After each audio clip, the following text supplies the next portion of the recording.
Folks, I'm sure we'll have a few more folks joining the webinar as we get started here. I have a few intro slides for you, but just want to thank you all for taking time out of your day and joining us for a great topic today. I have John Deal from Hartford Funds, and he's going to share a great presentation with us today that is actually not called Retain Your Brain or Retrain Your Brain. It's actually called Retain Your Brain. John was gracious enough to say we'll do a little bit of both of those things today. But before we get started, I always like to start off and just do a few intro slides just to let you maybe understand a little bit about who Cornerstone is, because there's a very good chance that you may not know, just given how your financial advisor has structured their business. So to start off with, Cornerstone is based in St. Louis, Missouri. We have, and you'll see some of the numbers on the screen, I'll update those for you as we go through. We have about 125 financial advisors in 15 states. We were founded in 2005. We actually have a little bit over $8 billion in total client assets that our advisors manage.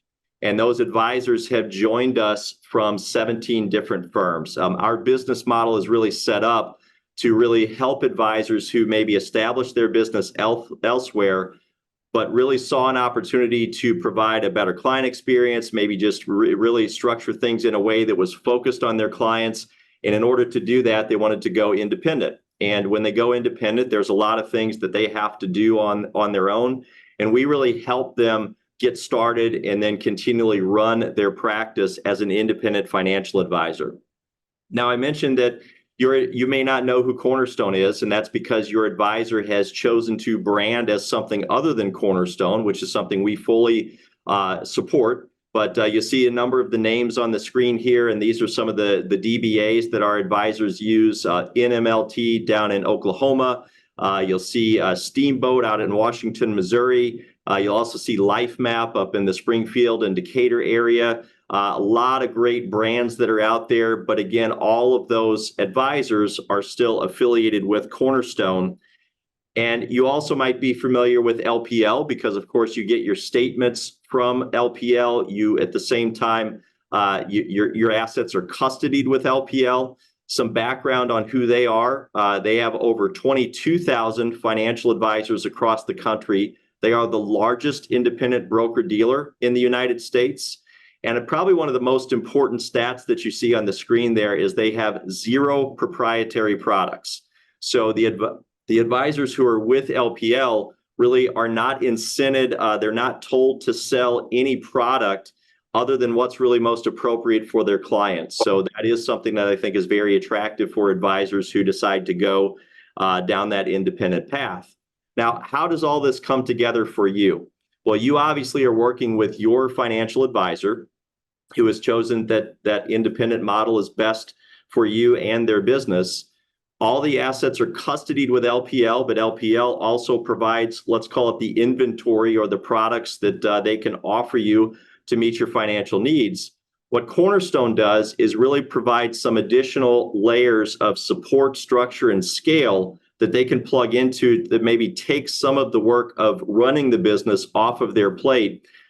This webinar would be a good example of that. We do the planning, we do the compliance approvals, we get the invitation to a point where all they need to do is email that out to you, and then we'll help them put it on. So it just provides leverage to their business. Now, throughout this presentation today, if you do come up with questions, in order to ask that question, you do have to do it through email. This, again, is one of those compliance layers or compliance hurdles that we have to adhere to for LPL. So if you do have a question, the way you ask is you send an email to cornerstonewm@lpl.com. All one word, no spaces in that first part of it, no dots in the first part of it, cornerstonewm@lpl.com. John, I'm going to stop sharing my screen. And if you'd like to share yours as I give your introduction, that'd be great. Sure. As I mentioned before, John Deal is with us today from Hartford Funds. John's is a senior vice president of Applied Insights. He's been with Hartford for more than 30 years, which, John, that's very impressive in our industry to be with one firm for that long. So congratulations to you on that.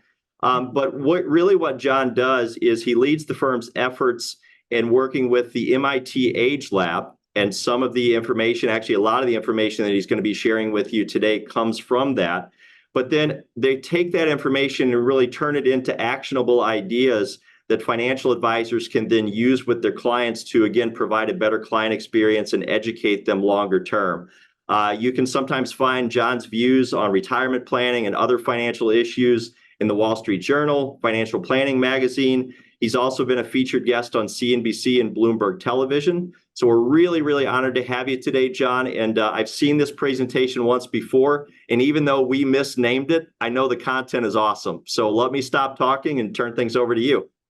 Well, Bill, thank you very much. And thanks for the kind introduction. And a thanks to all of your advisors and especially all of you clients who are taking some time out of your day to hear a little bit about retaining your brain. So Bill, thanks again for the intro. To give you a little bit of an idea of who I am, what I do, and why I'm kind of leading our call today, is that, as Bill mentioned, for over 30 years now, I've been in the financial services industry, all with one company, but the last 20 to 25 years of my career have been spent leading our research in aging and longevity.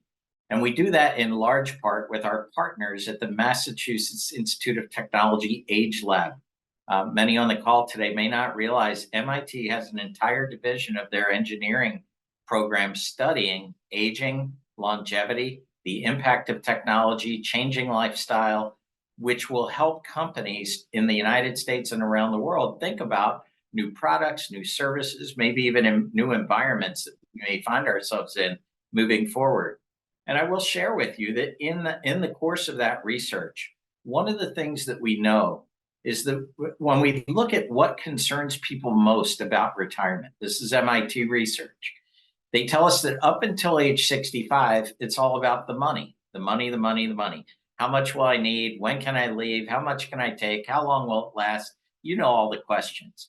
However, at some point, and MIT tells us it's from age 66 to 74, our priorities oftentimes begin to change, and health begins to supplant money in terms of our number one concern. What good is all the money if we don't have the health to be able to enjoy the life that we had envisioned? But more specifically, over age 75, we now know that it's not only health, but more specifically cognitive decline that concerns most Americans about aging or about that retirement phase. Money comes in number 3 at that point. So therefore, it only made sense that we began to dig deeper into the subject of cognitive health, because so many of our clients were coming to us asking, what's the new research, what's being done here? And so this presentation is really about the title, Retaining Your Brain. And I joked with Bill that retraining is okay too. Maybe I'll demonstrate a few ways in which we can retrain our brains as we go through our presentation today. But the whole idea is that there is new hopeful research that has just emerged in the last 5 to 10 years that shows that, obviously, in addition to picking the right parents in terms of having the right genetics, that science is now understanding that lifestyle factors may have as much to do with cognitive health as those genetic factors that I've talked about. So today's presentation, I'm going to fast forward here, comes to us not from MIT, but from another subject matter expert that we work with. Dr. Mark Milstein is a PhD in biological chemistry from the University of California, Los Angeles, UCLA. Dr. Milstein is a brain researcher. He's also an author. He recently authored a book called The Age-Proof Brain. And I'll mention it again at the end of the presentation. But if you're really interested in this topic, much of my presentation specific to cognitive health comes from Dr. Milstein's book, The Age-Proof Brain. And it's a great resource if you're interested in the topic area. But Dr. Milstein's premise is, as I described a moment ago, we now have strong evidence that simple lifestyle interventions can dramatically improve brain health and lower the risk of disease today, tomorrow, and into the future. So in today's session, we're going to discuss a couple of things. We're going to discuss the fact that your age and your brain's age in terms of functionality may actually be two different things. We'll talk about the importance of brain health. And, as Bill was kind of giving my introduction, I'll share with you that I have a number of designations and a number of letters after my name. However, two of them are not MD. So I will do as best I can to describe some of the physiological factors that happen in our brains that lead to what scientists now believe are longer term incidences of cognitive health. And we'll talk about some of the cost implications of dementia and cognitive health. And then lastly, really the meat of my presentation is I'm going to share with you 5 lifestyle areas where science is now saying if we pay attention in these areas, there's no silver bullet, but the way these things all work together, the research is now telling us can have dramatic impact on either avoiding or delaying the onset of dementias and other cognitive symptoms. So let's talk about your age versus your brain's age. Now, some of you may be saying, what? My brain has been around as long as I have. Well, we're not talking about it in a physical sense. What we're talking about functionally is your brain older, younger, or about the right age for where you're at. And you see, we understand that there are differences in terms of cognitive functions because of a group of people around the world called superagers. If you've never heard of a superager, maybe you've heard of something called a blue zone. Blue zones are geographic areas around the world where people who live in a geographic area known as a blue zone, they're in Sardinia, they're in Greece, there's one in Chile. I think closest one to all of us would be Loma Linda, California, where people who live in those geographic areas tend to display extended longevity versus the populations that live around them. They live longer. Well, in that case, and by the way, there's a Netflix special on the blue zones. I think it's called Blue Zone Secrets of Living to 100, if you're interested in that. But the key is, if we can isolate a group of people who live in these blue zones, who are living longer than everyone around them, but again, realize they're living in close proximity, so their genetic makeup is probably similar, well, then the question has to come, what is it that they are doing that the populations around them are not? And are those the keys to longer life? Well, in a similar way, let me describe who superagers are. Superagers who are people usually above age 80 who display the cognitive function, the ability to recall things from memory, the ability to concentrate and focus, of people who are 20, 30, or more years younger than them. In fact, we know that the human brain begins to lose mass beginning at age 40 at a rate at about 5% of brain mass per decade. What's interesting about these superagers is that upon autopsy, their brains appear plump and as full as people who are much younger than they are. So it's both physical, but the physical allows for cognitive function. And by the way, let me point out, you may be saying, John, yes, they may have won the genetic lottery, but what we also find is that some of these superagers carry the same genetic markers that are indicative of development of cognitive disease as other people. So they carry the same genetic markers, except this group of people called superagers tend to exhibit longer periods of cognitive health. And as researchers, we need to ask why, or what is it that they're doing. So if we have to start somewhere and we want to get a sense of our brain's functional age, I have a couple of questions for you from Dr. Milstein. Now, before you panic, I just want to point out the answers to these questions you do not have to share with anyone. These are questions that we all should be reflecting on ourselves in order to understand, is there a deeper issue that I should talk to a medical professional about? I got to tell you that several years ago, I would not have touched this topic. Personal aside here, at age 25, I was named guardian of my grandmother who was suffering and diagnosed with Alzheimer's disease. Well, 25 years old, I had no idea where to turn, what to do. And so I tell people, I got a lifetime of experience in about the 4 years that she was with us. However, what I will point out is that a lot of times in the past, when someone received a diagnosis of dementia or Alzheimer's, it was kind of like, well, game's over, not much we can do. What research is now showing is that early detection is key. In fact, many of the pharmaceuticals that are coming through the pipeline that have promise, not in curing the disease, but at least in slowing symptoms, need to be administered in the earlier phases. And if we can detect that there's a change in our cognitive health, we can go to a physician who can begin to assess what the cause is of it and things that we may do, again, to preempt the progression of the disease. So a couple of questions to get us started. The first is, how well can I manage my day? Now, I'm not talking about you forgot your car keys somewhere. We all do that sometimes. Talking about you get somewhere and you can't remember your address or how you got there or how you get home. You're missing on a repeated basis frequent appointments in your calendar, important appointments. How well can I manage my day? Am I losing a grip on the things that are important? Here's an interesting question. How well can I remember important information? So I'd quiz you all. How many of you listening today could tell me the childhood phone number in the house that you grew up in? Now, if we were live, I think I'd see a lot of hands go up, and then I'd ask my second question. How many of you had to dial a child or a grandchild right now could tell me what their cell phone number is? You see, what's happened is ever since the introduction of this device, we've been told to take everything that's up here and store it on there. Dr. Milstein would remind us that memory is like a muscle. It needs to be exercised. It's not a bad idea to flip over the grocery list from time to time. Try to recall what was on it.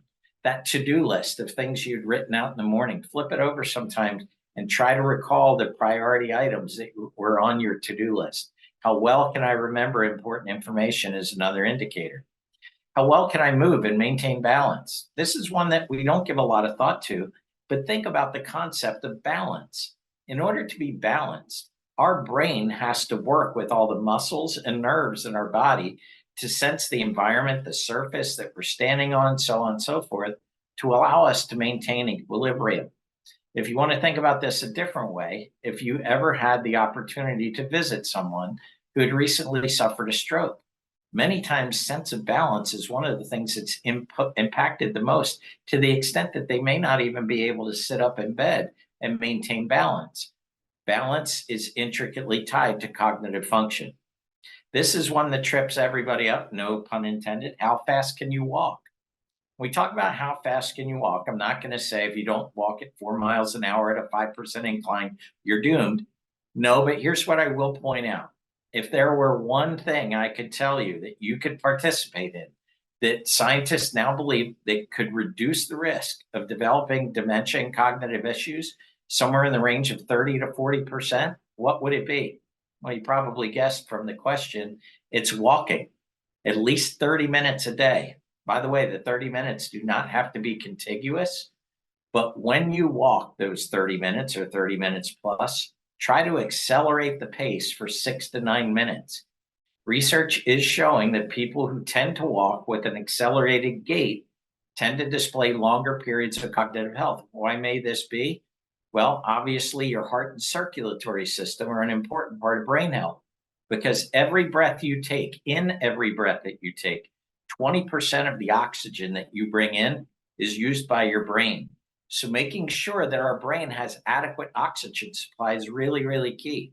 So walking, being physically active, really important. But again, if you can remind yourself to just try to pick up the pace a little bit, has been shown to have better effects on cognitive health long term.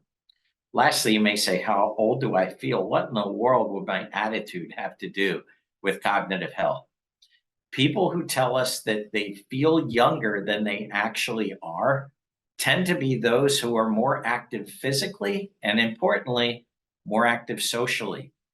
People who say, I feel years older than I actually am, are usually leading a more sedentary lifestyle and tend to be a little more isolated than people who say, no, I actually am, I feel younger than I actually am. So how old do you feel actually does impact your cognitive health. I want to spend just a couple of seconds on myths that we often hear that are tied to cognitive health. One is someone who says, well, you know, dementia, that's just a part of normal aging. There's nothing I can do. First of all, understand that when we talk about dementia, dementia is a broad category. It can be caused by many different things. You may be suffering from vascular dementia, where your brain is not getting proper blood supply and oxygen supply. It may be Lewy body dementia. It may be dementia associated with Parkinson's disease. So dementia is a big category. Alzheimer's disease and these other conditions I just mentioned are just specific types of dementia, but none of them are a normal part of aging. Dementia is a cognitive disease. It's a brain disease. And as I mentioned to you earlier, they are not a normal part of aging. And what we're finding out now is the earlier we can detect them, the better medicine may be able to intervene to slow the progress or progression of the disease, or maybe even through some of these lifestyle factors we'll discuss, maybe be able to push it off indefinitely. But the second one is the one that I hear most often, which is, John, you don't understand. As I mentioned earlier, my grandmother was diagnosed with Alzheimer's disease. People will say, my grandparents, my parents, my mom, my dad, they've had it. I'm going to get it. It's kind of fate. Well, what Dr. Milstein tells us is that only 1 to 5% of dementias are genetically determined. When I say genetically determined, I mean, if you have the gene, you're likely to develop the disease. And in those 1 to 5%, that 1 to 5% is primarily in the area of early onset Alzheimer's disease. Sadly, if you've inherited the gene for early onset Alzheimer's, there's a high probability that you will develop that disease. But what about the other 95 to 99% then of the diseases that are not genetically determined? Remember, I told you some of those superagers have the same genetic markers, yet they display long-term cognitive health versus others who don't. This is where research now says, and Dr. Milstein points out, that these lifestyle factors may play as important a role as genetics. Surely genetics are still a factor. Don't mishear me on that. However, they are not necessarily determinative. So let me just talk a little bit about brain health and why the brain does tend to age. As I mentioned already, the brain does begin to lose about 5% of its body mass every 10 years after age 40. Largely, the reason why your brain will lose mass is because of the buildup of what we call brain trash. What is brain trash? Brain trash are the leftover chemical residues of reactions that are going on constantly in your brain. Broken proteins, dead brain cells, so on and so forth. And like any functioning organism, including our homes, if we don't take out the trash from time to time, the trash builds up and it begins to clog up the system. In fact, your brain is only about a 3-pound organ up here that sits on your neck, but it will generate about 5 pounds of brain trash each and every year. And the more built up the trash, the older the brain. The good news, folks, is that all of us have a brilliantly designed body that is equipped to take out the trash on a daily, or should I say, nightly basis. Why and how is trash cleaned out of your brain? Much of the process occurs when you're asleep at night. Now, for those of you who may have studied sleep cycles before, you may know there's basically 4 different phases of sleep. The first 2 phases are comprised of what is kind of aggregated together as light sleep. In these phases, your body is cooling down, your pulse rate is slowing, also that you can enter a phase of sleep called deep sleep. When you enter deep sleep, your brain will actually shrink 30 to 40% in size. And when the brain shrinks, it will squeeze out the toxins and the waste that were beginning to accumulate in your brain during the day. At this same stage of deep sleep, you will have fluids that come up from your spinal cord to wash over the brain, to take that waste into the body's waste systems and away from the body.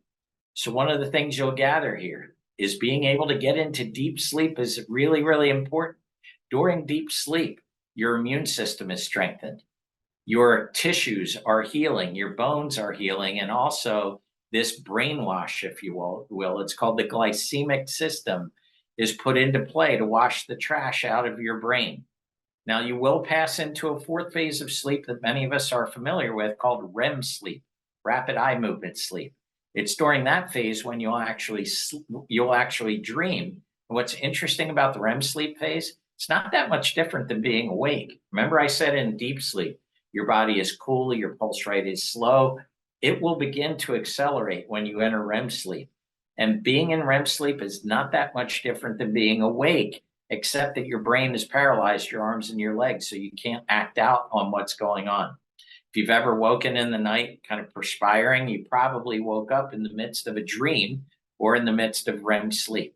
But for the purposes of brain maintenance, deep sleep is really the one that we're concerned with.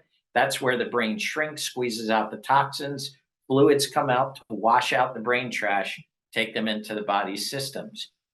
But if we're not functioning efficiently, some of this brain trash begins to build. If you've ever studied Alzheimer's disease and research into the drugs that have been targeting that disease, again, not for cure, but for slowing the progression, most of them, most of those pharmaceuticals are targeted at reducing what are called plaques in the brain. Plaques are built up brain trash that forms between the brain cells that interferes with the brain cells' abilities to communicate with themselves. So you may have heard of something called beta amyloid plaque. Beta amyloid plaque is one that is a part of Alzheimer's disease. I have to caution you here. The jury is still out. Do these plaques cause Alzheimer's disease, or are they a byproduct of Alzheimer's disease? Is one of those questions that researchers are still looking at. The other kind of trash that is very prevalent are called these neurofibrillary tangles. Tangles happen within the cells. Kind of the proteins that are in the cells get misguided, mistracked, and it actually can lead to the death of these brain cells. And so these are the type of trash, what we observe. We can't say for sure, again, that they are the key to curing Alzheimer's disease. However, it is apparent that where this brain trash builds, oftentimes so does cognitive decline. So anything we can do to promote the brain's cleansing of itself is something that we want to take part in. So I do want to take just a moment, kind of change the topic. I did my best job I could there with physiology, and let's talk about really the money part of it. Now I'm gonna tell you right up front, when a loved one is diagnosed with dementia, money is not the first thing that comes to mind. However, we will be managing it, and we may be managing it for a long time. Because, for example, in the case of Alzheimer's disease, the typical rate of survival is typically from 4 to 8 years. I've seen somewhere around 7 years after diagnosis. But many live as long as 20 years after diagnosis. And during that time, you'll be managing different types of medications. The needs for care may change, 24/7 care in some cases, and therefore that may lead to a change in the need for different types of housing or accommodation. To share with you kind of where the costs are in today's standards, the cost of a home health care aid is about $62,000 a year. These will change, by the way, geographic. Cost of assisted living, somewhere around $54,000 a year, and cost of a nursing home, just shy of $109,000 a year. But that's not if you need memory care. If you need memory care on top of these basic services, you can add another $12,000 to $48,000 in terms of the cost. So I think you'll agree, anything that we can do, that we have agency in, to either delay or avoid the onset of these diseases, is not only good from a quality of life standpoint, but also from a financial standpoint, because you may or may not realize Medicare does not pay for long-term nursing home stays. This long-term care is typically afforded either through insurance of some type or through funding it, self-funding, if you will, from your personal wealth assets. You can try to go the Medicaid route, but I would not recommend it. In every state, you have to essentially prove yourself penniless. That may be in terms of total assets. It may be in terms of a given income. And before you think, I got a good idea, let's give all the money to the kids. That way it'll look like they all have the money and we have nothing. There are complex clawback rules that bring those gifts back into your qualification numbers for Medicaid. Generally, as I said, not necessarily a path that you want to pursue. So you're really looking at either insuring or self-funding. And to give you kind of the moral of the story, the estimate as of 2023 is that for someone who's diagnosed with dementia, there will be lifetime care costs of just under $400,000. I would say I think that number is light.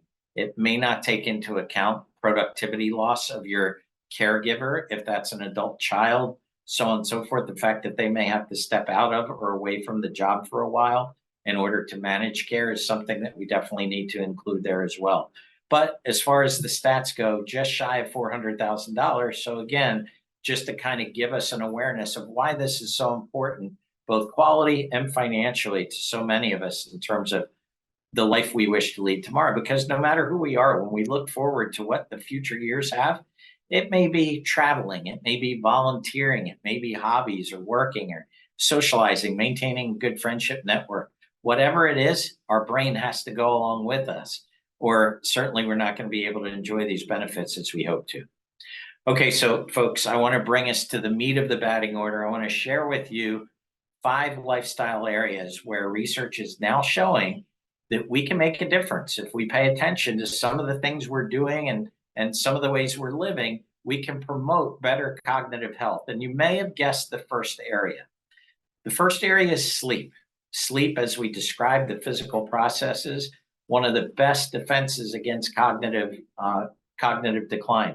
But you may say, John, you don't understand. I wake up every night, at least once a night. Well, folks, I've got good news for you. You wake up 4 to 6 times a night, every night. It's just that many times we may not realize that we're awake in between those sleep cycles. Remember, I talked about the cycles, light sleep, deep sleep, REM sleep. Those cycles will occur in 90 to 110-minute repeating cycles throughout the night. This is why it's necessary that most adults get 7 to 9 hours of sleep a night, because that allows our brains to go through these 4 to 6 cycles where we'll squeeze out the toxins, we'll rinse them out into the waste systems, in addition to all the other things going on in our body in terms of immune system strengthening, tissue repair, so on and so forth. So 7 to 9 hours a night, 4 to 6 of those repeating cycles that we get to go through in order to maintain cleanliness in the brain. So I'm not going to leave you off there just by explaining it. I want to give you a few tips. Your first tip is make sure you're sleeping in true darkness. When you say, John, of course I'm sleeping in true darkness, it's nighttime. Folks, we've never had as much artificial light in our sleep environments as we currently have. Led, hopefully not, by this that is sitting right by your bedstand, so that when you wake up at 4 a.m. in the morning and you say, I wonder what time it is, and you hit that, not only does the light kind of distract you, but you see, oh, look at that, I got a text from someone, or I got a phone call that I missed. It's 4 a.m., right? It's not the time to start opening the books on the next day's activities, but that distraction can disrupt our sleep cycles. But also thinking about not just the phone, other sources of light in the room. If any of you remember a tennis pro by the name of Pete Sampras, Pete Sampras used to travel the globe with a roll of black duct tape in his bag. When he checked into a hotel room, the first thing he would do is tape shut the drapes and tape the drapes to the wall. He would put a piece of tape over the digital alarm clock if he wasn't able to reach the plug to unplug it. Minimizing the source of artificial light in his room, he said, allowed him to focus and concentrate better the next day.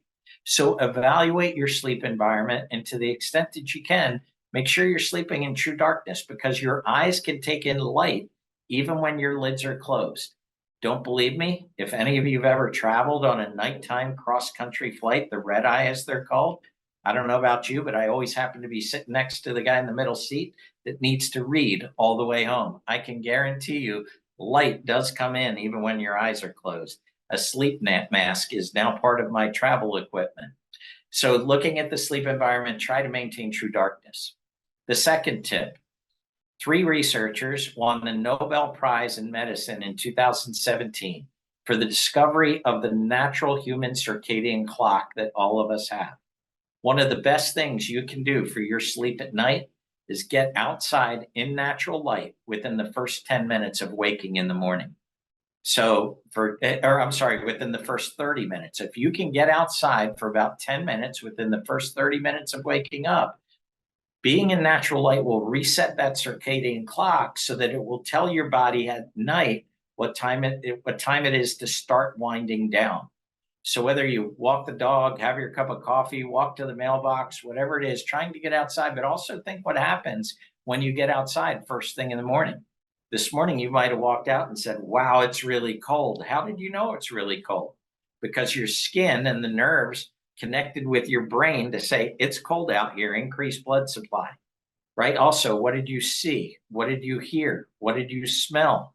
Anything sensory related is cognitively stimulant, and you get your brain kind of kickstarted into the day. So try to get some natural light early. And the last tip, I don't mean to cause marital problems or relationship problems between you and a significant other, but it is a good idea to lower the temperature in the sleep environment by just a few degrees over which you would exist during the day. Why is that? Remember, I said during light sleep, your body's trying to cool down so it can transition into deep sleep? By keeping the environment cooler, your body doesn't have to work as hard to cool itself down. You can transition more easily into that phase of deep sleep where a lot of that repair goes on. I do get asked questions about napping. I'm a big fan of naps, where you can find one. But here's a couple of tips on napping. A, they do count towards your 7 to 9 hours of sleep. But do not take a nap at 9 p.m. and wonder why you can't fall back asleep at 10:30, right? Make sure you space your naps where they won't interfere with your natural sleep cycle. And when you nap, try to keep your naps to 20 to 30 minutes. I know some of you are saying, what good is that?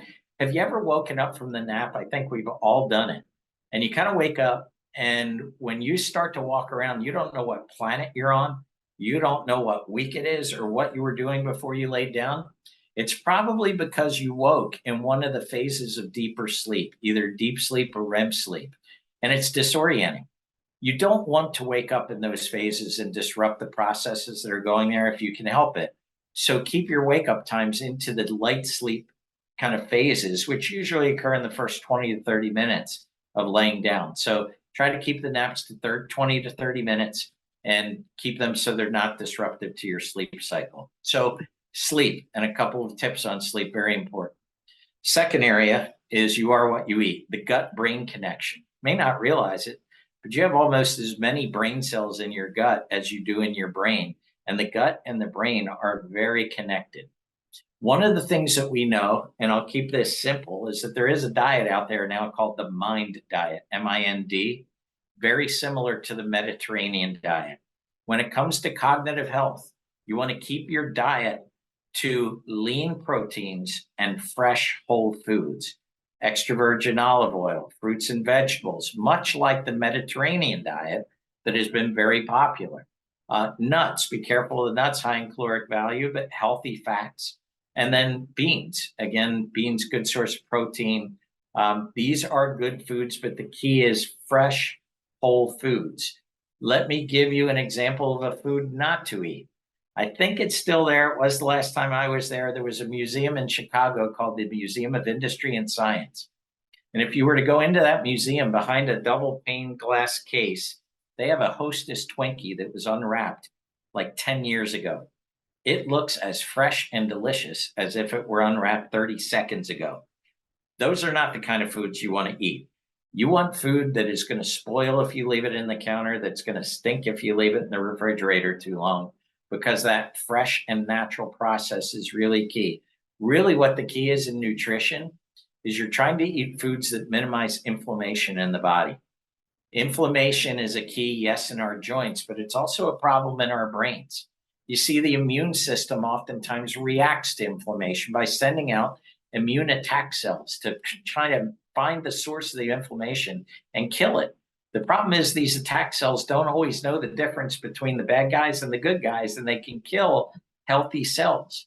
Some of you may have heard of things called autoimmune diseases like lupus or rheumatoid arthritis. These are actually diseases where the body's own immune system is attacking the body itself, and it's kind of an unbalanced immune system. Well, when it comes to the foods that we eat, some foods can cause inflammation.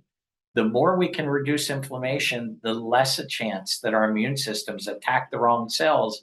And just like it can happen in our joints, it can also happen in tissues, and more specifically, brain tissue. So eating foods that lessen inflammation, that lower the risk of an improper immune response, can help us maintain cognitive health for longer. How about stress? If I were to ask you all, is stress a good thing or a bad thing for cognitive health? I've got a surprise. A little bit of stress is not a bad thing, because when you're stressed, what's the first thing you have to do? You have to think, right? So if we were all together, I hope this doesn't happen to anyone today, but here's an example I'll often use.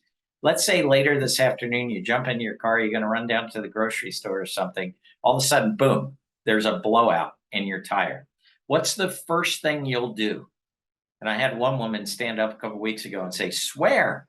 And I said, no, you have to think of the swear word you're going to use. And she said, oh, no, that comes naturally. Well, okay.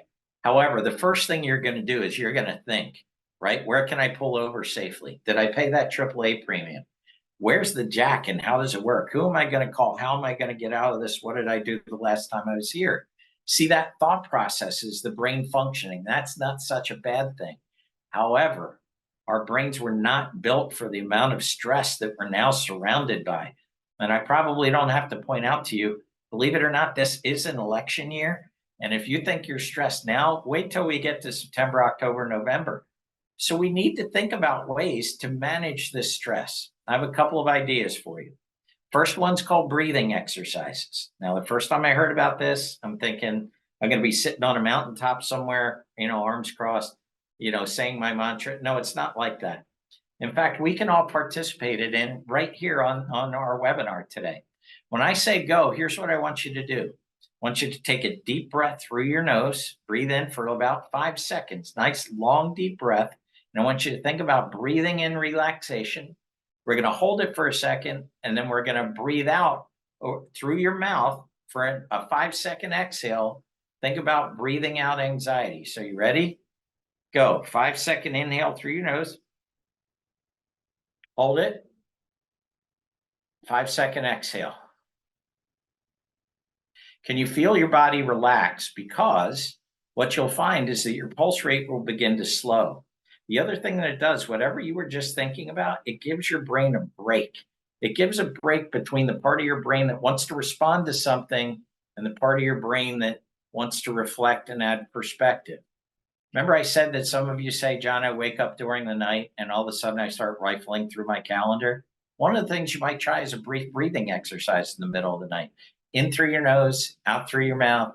Tell yourself this is not the highest and best use of my time at 3 a.m.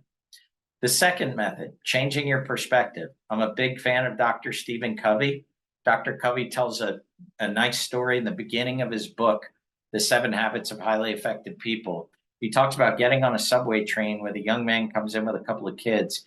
Within a few minutes, the kids are all over the place like animals. They're bumping into everybody. They're loud. Finally, Dr. Covey says to the man riding in the train, sir, would you mind controlling your children? They're bothering everyone. And the man looks at him and says, oh, I'm sorry. We're coming from the hospital where they lost their mother a few hours ago. And I guess I'm not sure kind of where we're at, what the situation is. Covey called it an aha moment. We may not have all the information. When that person cuts you off in traffic, yes, your first response is, I want to get out and yell at him or do whatever. But given some perspective, you may say, well, I don't know, could have been a medical emergency. And did it really matter because we're now at the red light and he's exactly one car in front of me, right? Changing your perspective can help manage stress. And lastly, a little exercise we call rose, thorn, bud. When you're stressed, I want you to think about the best thing that happened to you in the last 24 hours. I then want you to think about the worst thing that happened in the last 24 hours, because chances are it's not the thing that you're worried about right now. And then importantly, I also want you to think about the thing you're most looking forward to in the next 24 hours. Rose was the best thing in the last day, thorn the worst thing in the last day, bud the thing I'm most looking forward to. When you allow your brain time to think, you reduce stress levels, because that's when you begin applying rational thought. You start applying perspective. You'll bring back memories, what happened the last time this happened, as opposed to your first reactions, which are fight or flight. Cortisol's flowing, heart rate's increasing. Give your brain a chance to relax. So breathing exercises, changing perspective, and that little exercise called rose, thorn, bud. Speaking of exercises, as I mentioned earlier, walking, great exercise. But if there was one prescription I could give you, aside from better sleep habits to combat cognitive issues later in life, it's to get moving. Exercise creates a healthy brain environment. As I mentioned already with the circular flow and oxygen consumption. A healthy body supplies healthy amounts of oxygen to the brain and promotes brain communication.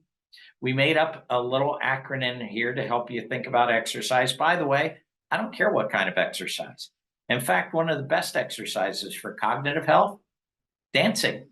Think about it. Dancing, you use every muscle in your body, the nerves. You also have to remember the dance steps. And if you're dancing with a partner, you kind of have to read what they're doing in order to react to it. So whether it's dancing, pickleball, running, whatever it is, it's all good, walking. But a couple of ideas for you in the acronym CARS. One is set yourself up visual reminders. If you've studied anything related to habit formation, visual reminders are very important cues for continuing an exercise habit. If you're going to walk in the morning, make sure you lay your tennis shoes in front of the door. If you're going to go to the gym, make sure you get your gym clothes out the night before. Remove any obstacle and set a visual reminder that says, that's right, this is what I'm to be doing right now. Action, think through your day and think about how you might incorporate more physical movement. Park a little further from the grocery store, maybe take a flight of steps, try something new. The last two, I think, are kind of givens, right? It's do something you enjoy with someone that you like doing it with. I would just say take the negative. If you do something you hate with people you don't like, you're most likely not going to stick with it. So again, cues, action, reward yourself by doing something you like and make it social. Do it with someone you enjoy doing it with, which leads us to our last lifestyle area, cross-training your brain. When we learn new things, it keeps the brain young. What happens when we learn new things is that there's a process that goes on in your brain called myelination. The brain cells are coated with a substance called myelin, which makes it easier for the brain cells to communicate. One of the things about those superagers, they tend to show a great interest in challenging themselves in terms of their mental game. And when I put this up, people are like, that's great, because John, I love to do crosswords. Well, guess what, folks? I love to do crosswords as well. But if all you do are crosswords, you know what you're going to get good at? Doing more crosswords. No, mix it up from time to time, right? That's what we mean by cross-training. When you try something new, oftentimes you'll find it's frustrating. For example, you see the guy in our slide playing a guitar. Dr. Milstein would say, if you picked up a guitar, don't start to play one song and play it until you can play it like Eric Clapton. Play one song for a week or two, and then what? Learn a new song. It won't feel right. Your hands won't feel right. It won't sound right. It's kind of frustrating. You get the frustration that you're feeling is your brain building new neural pathways, making new connections about how to do something new. Embracing that feeling is really, really important. So learning something new. I would say you can split this three ways. Learn to do something new physically, learn something new mentally, that book you were going to read, a topic you're interested in, studying history, reading about the development of some new facet of something you're interested in. Really important, but folks, the one that's most often overlooked and crucial is meeting new people. Staying social as we age is incredibly important to brain health. When you meet somebody new, not only do you have to learn their name, you have to learn a little bit about them, what you have in common, so on and so forth. So socialization, I can tell you beyond just cognitive health, the importance of your friends to healthy and long life is something that we've studied at MIT for quite a long time. It also has been corroborated by studies at Harvard and Yale universities as well. Your friends are critically important to aging well. And sometimes as we age, our friend groups are going to naturally kind of fade away. They'll either move away, pass away, or they will get lesser in strength. It's important that we incorporate new people into our social networks as we age in order to learn something new. So folks, one last comment, and that's about supplements. Oftentimes after an in-person presentation, somebody will come up to me and say, John, I hear what you're saying, and I ordered this new supplement for my favorite cable news TV channel. It's made from crushed up seashells or something. But since I've been taking it, it's changed my life. Memory, recall, ability to focus, been great. And I'll say, that's wonderful. What's the supplement? And they say, I can't remember. Just a little clue there, folks. In some cases, the marketing has made it ahead of the medicine. As far as Dr. Milstein is concerned, no long-term studies yet on the value of supplementing for cognitive health. Maybe in the future, some things will emerge, but be careful with supplements. They're unregulated. And even if you're supplementing with over-the-counter medications, you should inform your primary care physician of what you're supplementing. So, folks, we talked about your age versus your brain's age. We talked about the importance of brain health, a little physiology, and a little bit of financials. And then these 5 areas: sleep, nutrition, exercise, stress, learning new things. I'll end with a quote from Dr. Milstein, who says, a sharp mind into older age isn't just a bit of luck. It's within reach for most of us. And Bill, as I stop my sharing here, I'll add that we will make sure to get to you a white paper that was written by Dr. Milstein. It's a 4-page summary of what we talked about today, in case any of your listeners would be interested in getting a summary. And again, Dr. Milstein's book, The Age-Proof Brain, is a really good resource as well. Yeah, John, that's great, and we'll be sure to send that out to our financial advisors who have clients and associates on this call, and then they can push that out to all the participants. By the way, folks, this webinar is being recorded. So once we get the recording, this will be sent out to you. If there's a friend, a family member, anyone that you think could be a good candidate to listen to this, certainly forward that on to them. As I mentioned at the very beginning of the webinar today, if you do have questions, please send those to cornerstonewm@lpl.com. Those will come to me. I'll try to compile those and then pass those questions on along to John.